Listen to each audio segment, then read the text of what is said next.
Hello बच्चों। तो चलिए प्रश्न पढ़ते हैं। प्रश्न है, magnesium sulphate, calcium sulphate, strontium sulphate तथा बैरियम सल्फेट में से कौन सा जल में सर्वाधिक विलय है। तो हमसे पूछा है इन ग्रुप दो, समूह दो के बारे में पूछा है।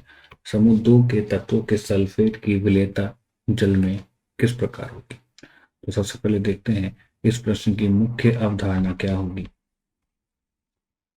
तो प्रश्न की बेटा मुख्य अवधारणा है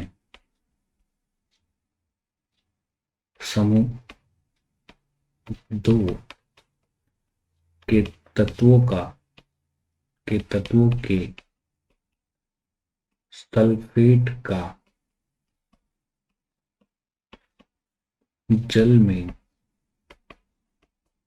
विलय विलयता का क्रम। ये हमसे पूछा है कि इसके सल्फेट की विलयता का क्रम क्या हो। तो बच्चों, हम यहां से ये बता सकते हैं कि समूह दो में समूह दो में जैसे जैसे नीचे जाते हैं, जैसे जैसे समूह दो में हम नीचे जाते हैं तो परमाणु का आकार बढ़ता है। नीचे जाने पर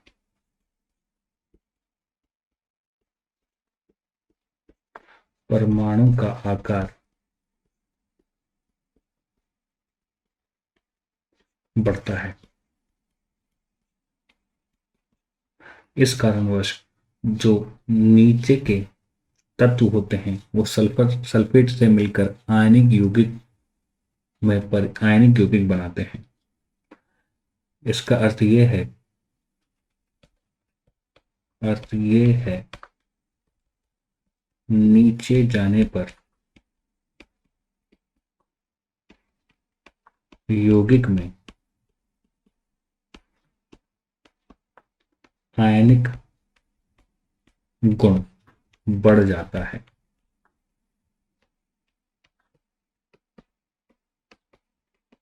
और आयनिक गुण बढ़ने का अर्थ ये है कि क्रिस्टल यानी जो ठोस है उसकी चालक ऊर्जा का मान बढ़ जाता है।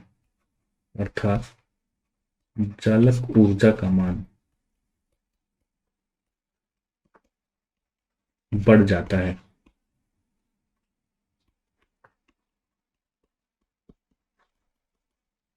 और इसी कारणवश इन सल्फेट का जल में विलय मुश्किल हो जाता है या कम हो जाता है या अल्प हो जाता है।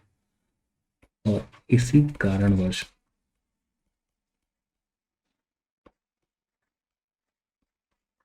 विलयता का क्रम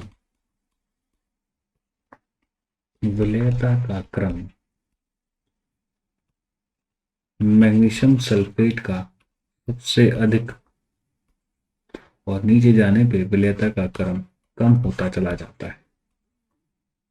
स्ट्रोंशियम सल्फेट और बेरियम सल्फेट के बारे में कहा जाता है ये बहुत ही अल्प विलय लवण होता है जल के अंदर।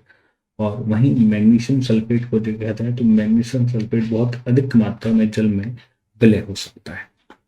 तो आशा है आप समझ गए होंगे। धन्यवाद।